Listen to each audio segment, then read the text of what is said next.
বিদ্যুৎ আমদানিতে দুর্নীতির প্রমাণ পেলে আদানির সঙ্গে চুক্তি বাতিলের চিন্তা বাংলাদেশের, জানালেন উপদেষ্টা। পদক্ষেপ নিলে ভারতের সঙ্গে বৈরী সম্পর্কের শঙ্কা। 200 টাকা কেজি মুরগির থেকে আলুর দাম বেশি, নতুন আলুর দাম এখন নাগালের বাইরে। লাগামহীন নতুন আলুর দর, ঢাকায় কেজি 120 টাকা, বগুড়ায় 200। সরবরাহ সংকটের অজুহাত বিক্রেতার। আমদানির ধীর গতিতে রমজানে পণ্যের দাম বৃদ্ধির শঙ্কা। সিইসি সহ নতুন 5 কমিশনারের শপথ রোববার। ইসির ওপর আস্থা রাখতে চায় বিএনপি। কাজের মাধ্যমে নিরপেক্ষ থাকার প্রমাণ দেবে প্রত্যাশা। এবং এখনও উপেক্ষিত শিক্ষা খাতের সংস্কার, ভর্তি কারিকুলাম ও পাইলটিং নিয়ে জটিলতা। সমাধানে দ্রুত কমিশন গঠনের আহ্বান, পরিকল্পনা আছে জানালেন প্রেস সচিব।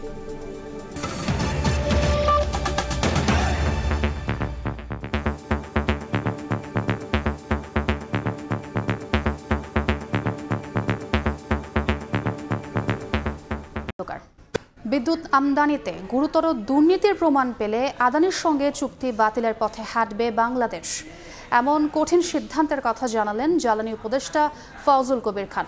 নীলফামারীতে সাংবাদিকদের তিনি জানান, পিডিবি আদানির চুক্তির আদ্যোপান্ত খুঁটিয়ে দেখছেন দেশি বিদেশি আইনজীবীরা। তবে আদানির সঙ্গে চুক্তি থেকে সরে আসার পদক্ষেপ নিলে ভারতের সঙ্গে সম্পর্ক বৈরী হতে পারে বলে মনে করেন ক্যাবের জ্বালানি উপদেষ্টা। আদানি পাওয়ার লিমিটেড, আদানি গ্রুপের এই প্রতিষ্ঠানটি ভারতের সবচেয়ে বড় বেসরকারি তাপবিদ্যুৎ কেন্দ্রের মালিক। কিয়োটো প্রোটোকল অনুযায়ী বিশ্বের প্রথম কয়লা ভিত্তিক সুপারক্রিটিক্যাল তাপবিদ্যুৎ কেন্দ্র স্থাপনের অনুমোদন পায় তারাই। ভারতের এই শিল্পগোষ্ঠীর সঙ্গে 2017 সালে বিদ্যুৎ আমদানির চুক্তি করে বাংলাদেশের পাওয়ার ডেভেলপমেন্ট বোর্ড পিডিবি। বিদ্যুৎ ও জ্বালানির দ্রুত সরবরাহ বৃদ্ধি বিশেষ যে আইনে এই চুক্তি করা হয়েছে, করফাকি, ইচ্ছে মতো কয়লার দাম নির্ধারণ সহ নানা অনিয়মের অভিযোগের মুখে গেল 14 নভেম্বর সেই আইনের 2টি ধারা বাতিল করেছে দেশের উচ্চ আদালত।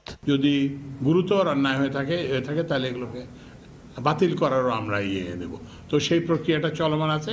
এবার আদানির সঙ্গে পিডিবির করা চুক্তি থেকে সরে আসতে পারে বাংলাদেশ। নীলফামারীতে সাংবাদিকদের সঙ্গে আলাপকালে এমন অবস্থান তুলে ধরে জ্বালানি উপদেষ্টা জানান, গেল বুধবার উপদেষ্টা পরিষদের সভায় 2010 সালে করা বিদ্যুৎ ও জ্বালানির দ্রুত সরবরাহ বৃদ্ধি বিশেষ আইনই বাতিল করে দিয়েছে অন্তর্বর্তী সরকার। এই আইনকে দিয়েই এই সব জিনিসকে জায়েজ করা হয়েছে। গত বুধবার দিন আমাদের উপদেষ্টা পরিষদের সভায় এই আইনটাকে পুরোপুরি বাতিল করে দেওয়া হয়েছে। তো ওই জন্য এখন আমাদের কাছে সেই হাতিয়ারগুলো যেগুলো আমাদের এনাবলিং পাওয়ার যেটাকে বলি, যে সেগুলো আমাদের এখন হাতে আসছে।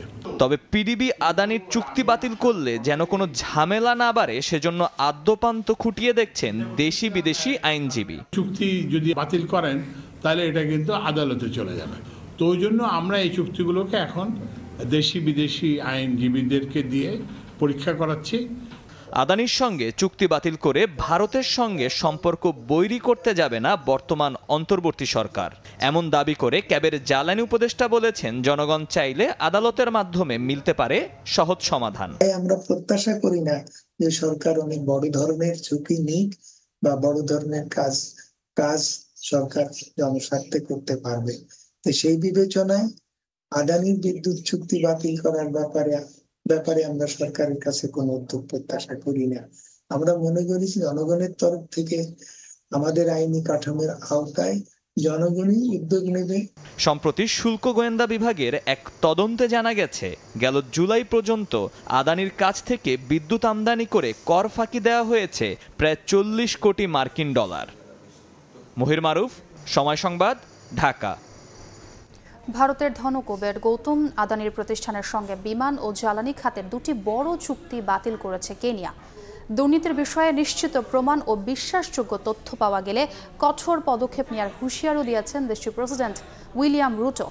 মূলত জালিয়াতি ও প্রতারণার দায়ে মার্কিন আদালতে অভিযুক্ত হওয়ার পর এই সিদ্ধান্ত নেয় নাইরোবি। এদিকে প্রেসিডেন্টের সাহসিক সিদ্ধান্তে খুশি দেশটির বাসিন্দারা। জালিয়াতি ও প্রতারণার দায়ে মার্কিন আদালতে অভিযুক্ত হওয়ার পর নিজ দেশেই তোপের মুখে ভারতীয় ধনকুবের গৌতম আদানি এবার আদানি গ্রুপের সঙ্গে বিমানবন্দর ও জ্বালানি প্রকল্পের দুটি চুক্তি বাতিলের ঘোষণা দিলেন কেনিয়ার প্রেসিডেন্ট উইলিয়াম রুটো। স্থানীয় সময় বৃহস্পতিবার দেশটির পার্লামেন্টে তিনি বলেন, আদানি গ্রুপের দুর্নীতির বিষয়ে নিশ্চিত প্রমাণ বা বিশ্বাসযোগ্য তথ্য পাওয়া গেলে কঠোর পদক্ষেপ নেওয়া হবে। কেনিয়া সরকার এখন বিমানবন্দর ও জ্বালানি প্রকল্পের জন্য নতুন অংশীদার খুঁজতে কাজ শুরু করবে বলেও জানান তিনি। তার এই বক্তব্যে জোরালো সমর্থন জানান পার্লামেন্টে উপস্থিত সদস্যরা।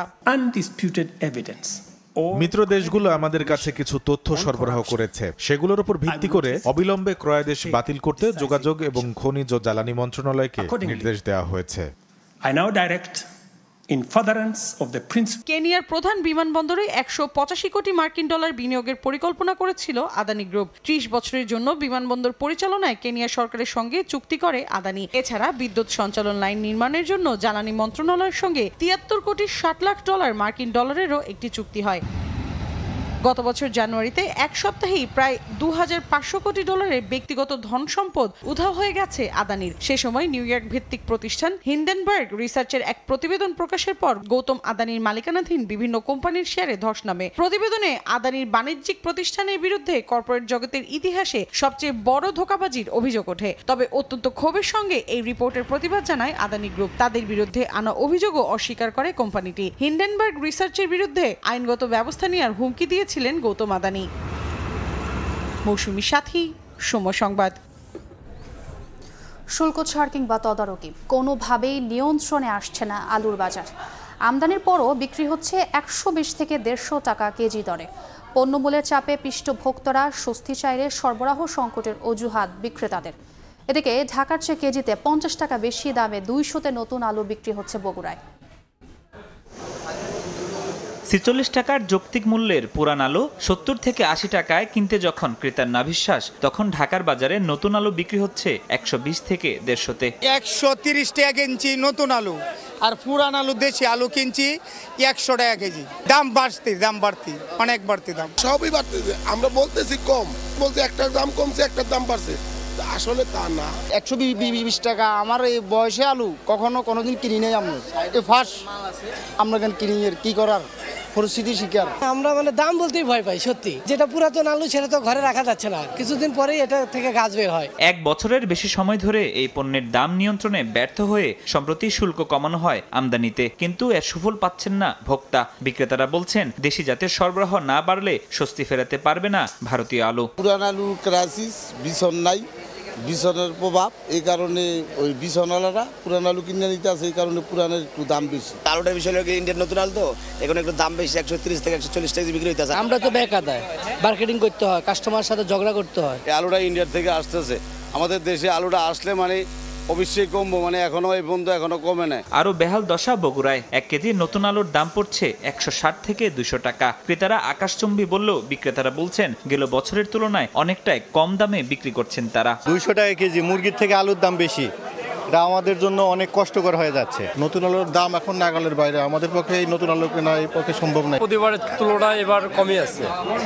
প্রতিবার যেরকম 300 350 টাকা কেজি থাকে, এবার 160 180 এর ভিতরে আছে। তবে টিসিবির তথ্য বলছে, গত বছরের একই সময়ের তুলনায় এবার আলু বিক্রি হচ্ছে 40% বেশি দামে। আড়তদাররা জানান, দাম ভোক্তার নাগালে আসতে অপেক্ষা করতে হবে আরো 1 থেকে 1.5 মাস। বাজার ওভাবে আমদানি হচ্ছে না, আমদানিটা হবে ধরেন ডিসেম্বরের মাঝামাঝিতে। আমি আশা করি যে সপ্তাহ 10 দিনের মধ্যে আলু বাজার, নতুন আলু নামলে আলু বাজার স্বাভাবিক হয়ে যাবে। ঢাকা বগুড়া সবখানে কাঁচামরিচের দাম কমলেও চড়া মূল্যে বিক্রি হচ্ছে শিম, মূলা, বেগুন, বাঁধা ও ফুলকপি সহ বেশিরভাগ সবজি। ফরহাদুর রহমান, সময় সংবাদ, ঢাকা। মুন্সিগঞ্জে আমদানি করা বীজ আলু যেন সোনার হরিণ। এবছর প্রথমে 11,000 টাকা দরে মিললেও এখন গুনতে হচ্ছে দ্বিগুণ দাম। সেই সঙ্গে সারের দামও চড়া। এতে ক্ষোভ ছড়ছে কৃষকের কণ্ঠে। তাদের অভিযোগ, সিন্ডিকেট করে বাড়ানো হয়েছে বীজ আলুর দর। আবু সাইদের ছবিতে নাসির উদ্দিন উজ্জ্বলের রিপোর্ট। আলু উৎপাদনের অন্যতম শীর্ষ জেলা মুন্সিগঞ্জে শুরু হয়েছে আলু রোপণের মৌসুম। বিস্তীর্ণ জমিতে কৃষক ব্যস্ত বীজ আলু রোপণে।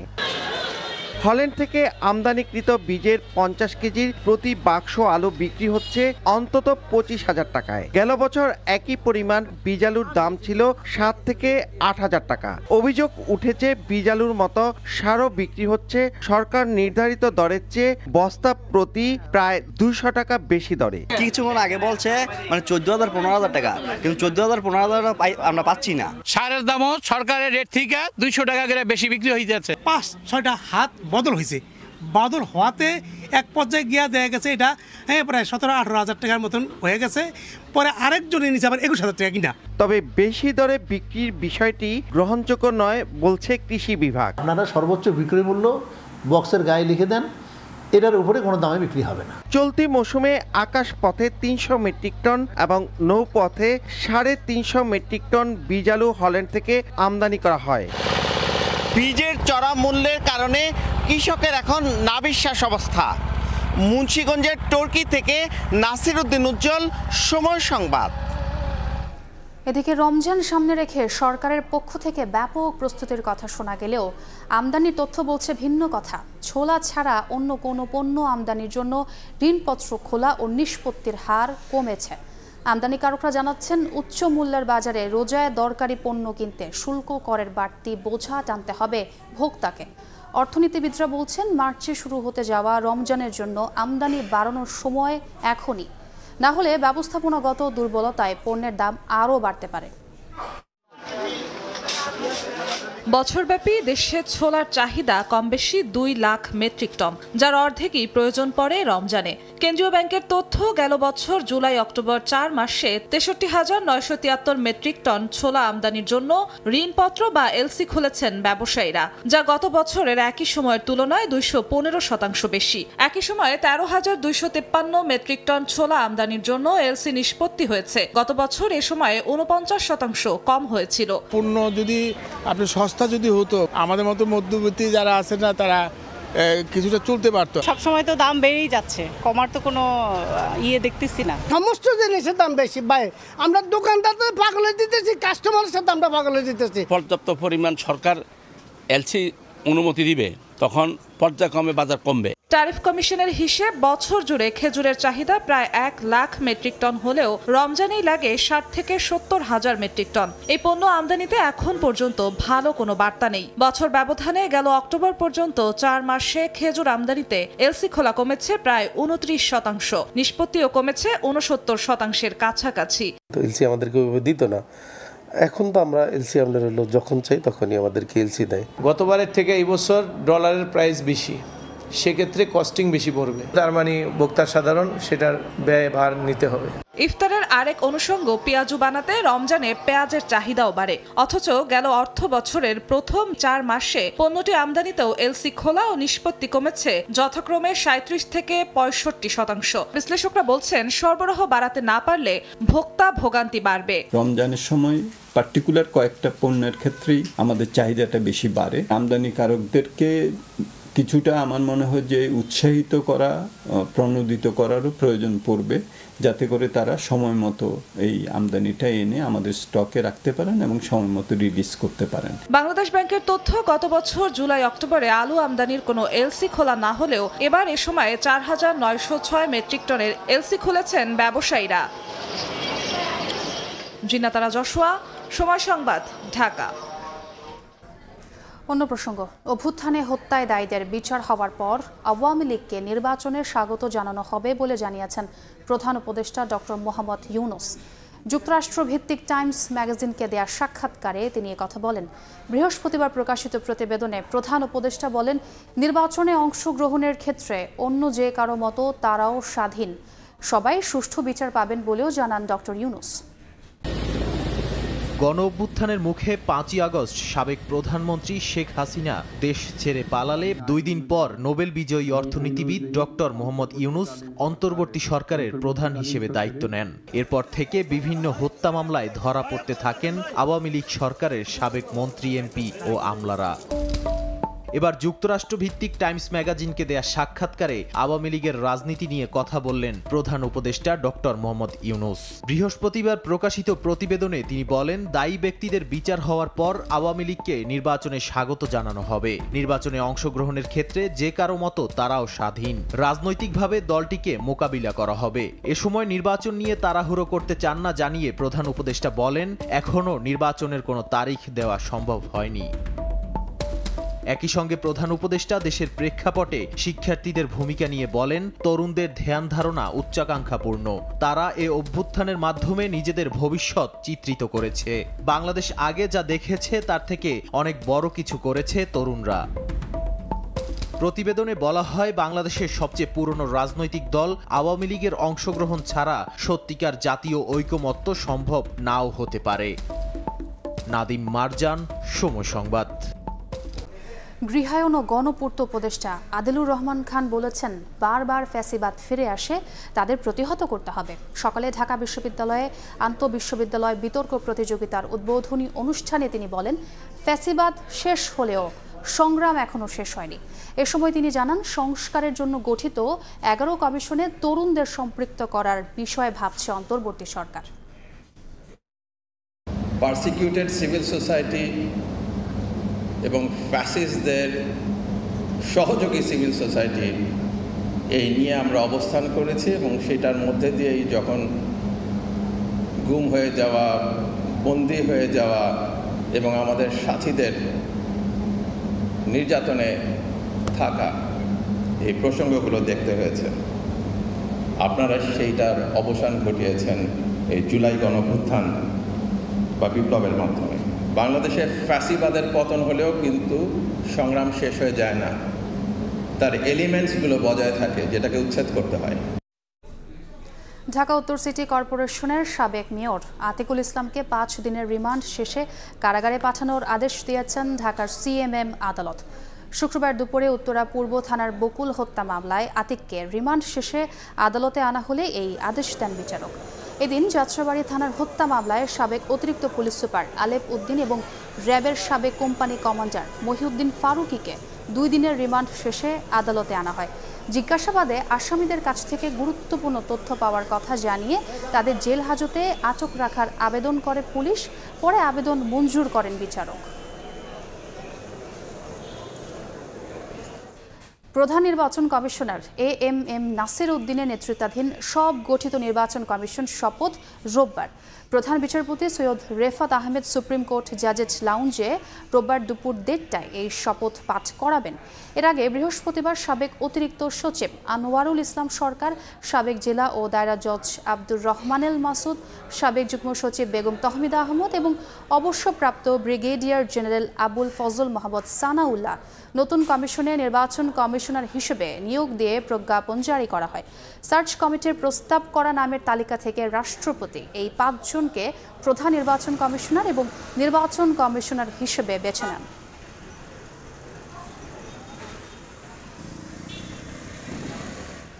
নির্বাচন কমিশন গঠনের মধ্য দিয়ে নির্বাচনী ট্রেনের যাত্রা শুরু হয়েছে উল্লেখ করে বিএনপি চেয়ারপারসনের উপদেষ্টা সৈয়দ মোয়াজ্জেম হোসেন আলাল বলেছেন, নবগঠিত নির্বাচন কমিশনের ওপর আস্থা রাখতে চায় বিএনপি।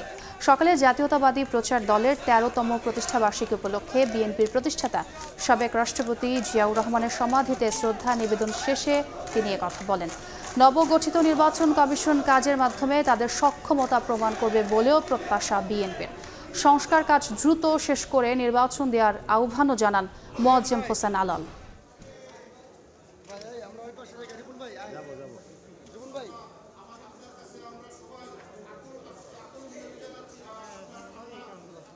ডক্টর ইউনূস সাহেব এবং উপদেষ্টাদের মধ্যে আরেকজন যিনি আইনের দায়িত্বে আছেন ডক্টর আসিফ নজরুল সাহেব, দুজনই বলেছিলেন নির্বাচনী ট্রেন যাত্রা শুরু করেছে। তো সেইটার একটা পদক্ষেপ আমরা কালকে দেখলাম। নতুন নির্বাচন কমিশনের উপরে আস্থা রাখতে চাচ্ছি, তবে আমাদের অনুরোধ থাকবে যে কথা কম বলে বেশি কাজ দিয়ে সেটা প্রমাণ করার চেষ্টা করা উচিত। শুরু থেকেই একটু কম কথা, একটু বেশি কাজ, তাহলে আমরা আশান্বিত হব যে না, যেটুকু বলেছেন এটুকু বাস্তবে আসলে দেখা যাবে। ভারত থেকে গুজব ছড়াচ্ছেন শেখ হাসিনা। পাশাপাশি দুর্বৃত্তদের উস্কানি দিচ্ছেন বলে মন্তব্য করেছেন বিএনপির সিনিয়র যুগ্ম মহাসচিব রুহুল কবির রিজভী আহমেদ। বিকেলে নয়াপল্টন কেন্দ্রীয় কার্যালয়ের সামনে জুলাই আগস্টে শ্রমিক রিকশা চালকদের হত্যার প্রতিবাদে বিক্ষোভ সমাবেশে মন্তব্য করেন তিনি বলেন, আমি কাছাকাছি আছি, দূরে নয়, নেতা কর্মীদের উজ্জীবিত করার জন্য। কিন্তু আর আগের মতো তিনি আর সাড়া পান না। দুই একটা দুর্বৃত্ত তো আছে, এই দুর্বৃত্তদেরকে তিনি আশকারা দেন, তুমি মারো, প্রতিহত করো, হত্যা করো। উনি কোন মুখ নিয়ে এই দেশে আসবেন?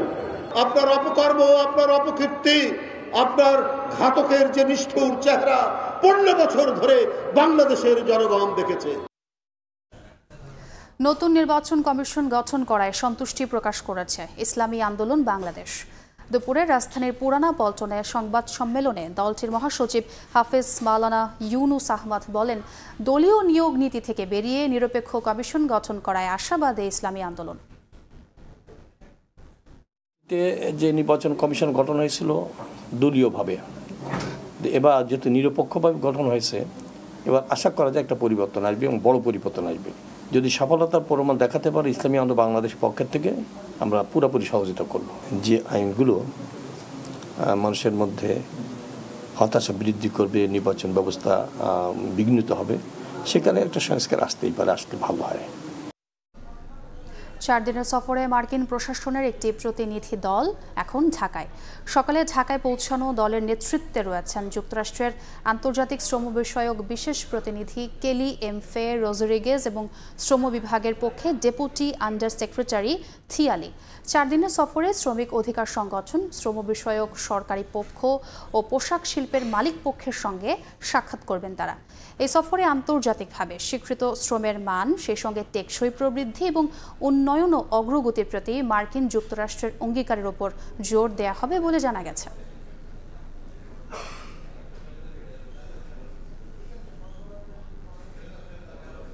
সংস্কারের লক্ষ্যে দেশে 11টি কমিশন করা হলেও এখনো হয়নি শিক্ষা কমিশন। ফলে কলেজকে বিশ্ববিদ্যালয়ে রূপান্তর, প্রাথমিক, মাধ্যমিক ও বিশ্ববিদ্যালয়ে ভর্তি এবং কারিকুলাম নিয়ে সৃষ্টি হয়েছে নতুন সংকট। শিক্ষা বিশেষজ্ঞরা বলছেন, দ্রুত কমিশন গঠন করে সমস্যার সমাধান করতে না পারলে সংস্কার তো দূরের কথা, রুটিন কাজ পরিচালনাই চ্যালেঞ্জ হয়ে দাঁড়াবে। আর প্রধান উপদেষ্টার কার্যালয় বলছে, শিক্ষা কমিশন গঠন নিয়ে সরকারের পরিকল্পনা রয়েছে। শাকির আহমেদের রিপোর্ট। হাসিনা সরকারের পতনের পর রাষ্ট্র সংস্কারের লক্ষ্যে 11টি কমিশন গঠন করা হলেও এখনো হয়নি শিক্ষা কমিশন। স্বাধীনতার 5 দশক পরেও নির্দিষ্ট হয়নি জাতীয় শিক্ষা দর্শন। ফলে ক্ষমতাসীন সরকার নিজেদের রাজনৈতিক দর্শন অনুযায়ী প্রবর্তন করে কারিকুলাম, রচনা করে পাঠ্য বই। আর সরকার পরিবর্তনের সঙ্গে সঙ্গেই বদলে যায় তা, বাতিল হয় কারিকুলামও। 2012 সালের পাঠ্য বই পরিমার্জন করে 2025 শিক্ষাবর্ষের জন্য ছাপানোর কাজ চলছে। আর 2026 সালে শিক্ষার্থীরা কোন কারিকুলামে পড়াশোনা করবে তা নিয়ে এখনো কোনো সিদ্ধান্তই হয়নি। শিক্ষাবিদরা বলছেন, এখনো কোনো উদ্যোগ না থাকায় এই সময়ের মধ্যে 2026 সালের জন্য কারিকুলাম প্রণয়ন, পাঠ্য বই রচনা ও স্কুল পাইলটিং শেষ করা সম্ভব হবে না। 1 বছর মোটেই পর্যাপ্ত নয় একটা শিক্ষাক্রম নতুনভাবে প্রতিষ্ঠা করা। পাঠ্যপুস্তক রচনার জন্য হয়তো আমরা 1 বছরে একটা শ্রেণী বা 2টা শ্রেণী একই সাথে তো আমাদের সকল শ্রেণী যদি করতে হয়, সেটা কিন্তু অনেক জটিলতা তৈরি করে এবং অনেক তাড়াহুড়ার কারণে অনেক ভুল ভ্রান্তি হয়, যেটা আমরা দীর্ঘদিন ধরে দেখে আসছি। তো এখনই উত্তম সময় সেই পরিকল্পনাটা গ্রহণ করবার, না হলে 2026 সালেও কোনো রকম জোড়াতালি দিয়েই এই শিক্ষা ব্যবস্থা পরিচালিত হবে। বিশেষজ্ঞরা বলছেন, শিক্ষা কমিশনের মাধ্যমে জাতীয় শিক্ষা দর্শন প্রতিষ্ঠা করতে না পারলে সংস্কারের লক্ষ্য অর্থহীন হয়ে পড়বে। একটি হোলিস্টিক এডুকেশন কমিটি হতে পারে বা কমিশন হতে পারে, তাদের আন্ডারে কতগুলো সাব কমিটি বা টাস্কফোর্স করে টোটাল জিনিসগুলোকে নিয়ে এসে সরকারকে দ্রুত উদ্যোগ নিতে হবে। আদারওয়াইজ কিন্তু টোটাল যে সরকারের লক্ষ্য, টোটাল যে সংস্কারের উদ্দেশ্য, পুরোটাই ভেস্তে যাওয়ার সম্ভাবনা রয়েছে। প্রধান উপদেষ্টার কার্যালয় বলছে, কমিশন গঠনের পরিকল্পনা রয়েছে তাদের। শিক্ষার অবশ্যই এটা কাজ হবে, বাট এটা কখন এই কমিশনটা হবে এখনো এটা ডিসিশন হয়নি। এর আগে সবশেষ শিক্ষানীতি প্রণয়নে ডক্টর কবির চৌধুরীর নেতৃত্বে কমিশন গঠন করে সরকার, যার তেমন কিছুই বাস্তবায়ন হয়নি। শাকির আহমেদ, সময় সংবাদ, ঢাকা। আন্দোলনে হামলার অভিযোগে মামলা হওয়ায় আত্মগোপনে কিশোরগঞ্জের 11 ইউপি চেয়ারম্যান। এতে স্থবিরতা নেমে এসেছে পরিষদের কার্যক্রমে। জরুরি সেবা না মেলায় চরম ভোগান্তিতে পড়তে হচ্ছে ওই এলাকার বাসিন্দাদের। নূর মোহাম্মদের পাঠানো তথ্য ও শরীফুল ইসলামের ছবি নিয়ে রিপোর্ট। গত 5 আগস্ট আওয়ামী লীগ সরকারের পতনের পর কিশোরগঞ্জের বাজেটপুরে স্থানীয় সংসদ সদস্য আফজাল হোসেনের বিরুদ্ধে বৈষম্য বিরোধী ছাত্র আন্দোলনে হামলার অভিযোগে অন্তত 9টি মামলা দায়ের করা হয়। এসব মামলায় আফজালের সঙ্গে আসামি করা হয় তার আত্মীয়, সহযোগী ও উপজেলার 11টি ইউনিয়ন পরিষদের চেয়ারম্যানদেরও। মামলা দায়েরের পর আত্মগোপনে চেয়ারম্যানরা। এতে ইউনিয়ন পরিষদের কার্যক্রমে দেখা দেয় স্থবিরতা। নাগরিক সেবা পেতে ভোগান্তিতে বাসিন্দারা। চেয়ারম্যান মহোদয় অনুপস্থিত থাকার কারণে আমরা সাইন করার যে বিষয়টা, এটা নিয়ে আমরা একটু সমস্যায় পড়তেছি। সকাল থেকে নিয়ে এই পর্যন্ত করতেছি, অন্য কাজ হইতেছে না। তবে আত্মগোপনে থেকেও সচিবদের মাধ্যমে জরুরি সেবার কাগজপত্রে স্বাক্ষর করছেন কেউ কেউ। আমার যতটুকু কাজ সেগুলো আমি করে জনগণকে দিচ্ছি, তারপর জনগণ ওনার সাথে যোগাযোগ করে ওনার সিগনেচার নিচ্ছে। উপজেলা প্রশাসন বলছে এরই মধ্যে 4টি ইউনিয়নে প্যানেল চেয়ারম্যান দায়িত্ব পালন করছেন। বাকি 7টিতে প্রশাসক নিয়োগের জন্য জেলা প্রশাসকের কাছে চিঠি দেওয়া হয়েছে। লিখিত সুপারিশ আসবে যে এখানে ইউনিয়ন পরিষদের চেয়ারম্যান কাজ করতে পারছেন না বা মামলার আসামি হচ্ছে, সেক্ষেত্রে আমরা প্রয়োজনীয় ব্যবস্থা নেব। এলাকাবাসীর তথ্য মতে গত ইউপি নির্বাচনে বাজিতপুরের 11 ইউনিয়নে চেয়ারম্যান নির্বাচিত হন কিশোরগঞ্জ 5 আসনের সাবেক সংসদ সদস্য মোহাম্মদ আফজাল হোসেনের স্বজন ও তার সহযোগীরা। সংবাদ, কিশোরগঞ্জ। ছুটির দিনে কক্সবাজারে ভ্রমণ পিপাসুদের ভিড়। পরিবার নিয়ে মেতেছেন সমুদ্র স্নানে। দীর্ঘ 4 মাস পর সাগর শান্ত হওয়ায় বালিয়াড়ি থেকে লাল পতাকা নামিয়ে ওড়ানো হচ্ছে লাল হলুদ পতাকা। মৌসুমের শুরুতেই পর্যটকদের ভিড় বাড়ায় খুশি ব্যবসায়ীরা। দিগন্ত বিস্তৃত স্বচ্ছ নীল জলরাশি, তার সঙ্গে অবিচ্ছিন্ন বালিয়াড়ি। প্রকৃতির অপার সৌন্দর্য দেখতে সৈকত শহর কক্সবাজারে ভিড় ভ্রমণ পিপাসুদের।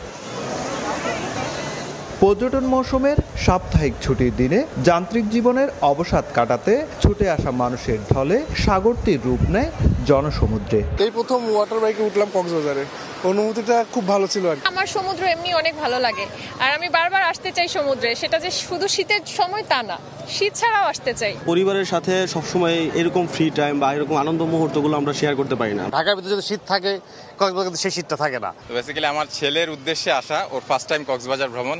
শীত মৌসুম শুরু হওয়ায় সাগর এখন শান্ত।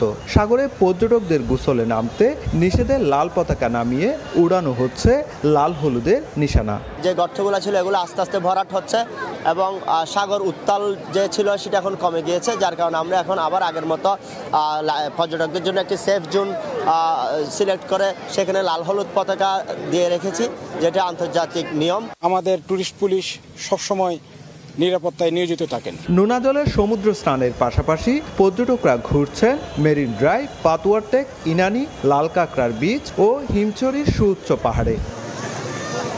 সুজাউদ্দিন রুবেল, সময় সংবাদ, Cox's Bazar. West Indies test series প্রসঙ্গ। বৃষ্টির শঙ্কা নিয়েই আজ ক্যারিবিয়ান সফর শুরু করছে টাইগাররা।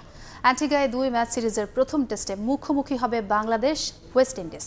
তবে আবহাওয়া পূর্বাভাস বলছে টেস্টের 5 দিনই আছে বৃষ্টির চোখ রাঙানি। তাই তরুণ স্কোয়াডের বড় চ্যালেঞ্জ স্বাগতিক পেসারদের সামলানো। স্যার ভিভিয়ান রিচার্ড স্টেডিয়ামে ম্যাচ শুরু রাত 8টায়। কেমার রোজ, জেডেন সিলস, সামার কিংবা আলজারি জোসেফ, ডিউক বল আর সঙ্গে যদি থাকে মেঘলা আকাশ, ভেন্যু যদি হয় অ্যান্টিগা আর প্রতিপক্ষ বাংলাদেশ, ভাবুন তো একবার, ফলাফল হয়তো অনুমেয়। টাইগারদের টেস্ট চ্যাম্পিয়নশিপের বর্তমান সার্কেলের শেষ সিরিজ। স্যার ভিভিয়ান রিচার্ডস স্টেডিয়ামের আগের 6 ম্যাচের সবগুলোতে নাস্তানাবুদ। আন্তর্জাতিক ক্রিকেটে বাংলাদেশের সর্বনিম্ন 43 রানের দুঃস্বপ্ন এই মাঠেই। ইনজুরিতে নেই মুশফিক, শান্ত, এমনকি বর্তমান স্কোয়াডের 9 সদস্যেরই নেই ক্যারিবিয়ান মাটিতে খেলার অভিজ্ঞতা। তবে এত সব নেই এর মধ্যেও স্বস্তি কেবলই লিটনের ফেরা। কিন্তু প্রথম টেস্টের আকাশ দিচ্ছে না স্বস্তির খবর। নর্থ সাউন্ডে বৃষ্টির পূর্বাভাস আছে গোটা সপ্তাহে, তাই তো টস হবে গুরুত্বপূর্ণ নিয়ামক। এই ম্যাচ দিয়ে বাংলাদেশের 14তম টেস্ট অধিনায়ক হিসেবে অভিষেক হতে যাচ্ছে মেহেদী হাসান মিরাজের। 50টা টেস্ট খেলবো এবং এটা দেশের জন্য, আমার জন্য অনেক ভালো একটা পাওয়া, এবং আমি মনে করি দেশের জন্য 50টা টেস্ট খেলে এটা অনেক বিরাট অ্যাচিভমেন্ট।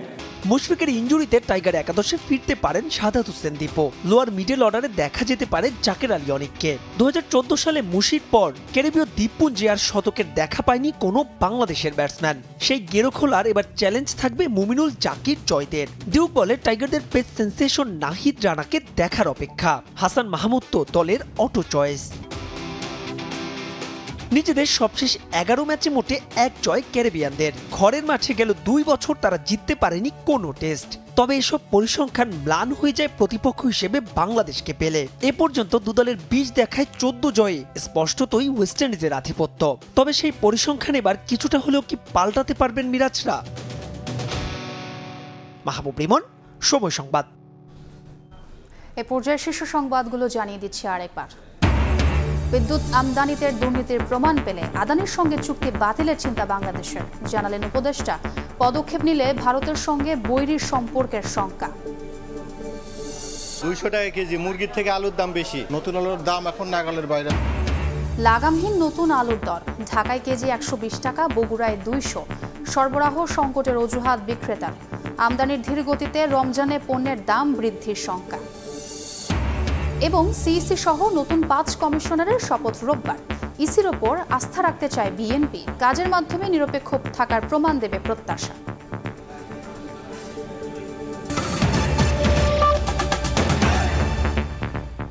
এ ছিল সময় সংবাদে, সঙ্গেই থাকুন সময়।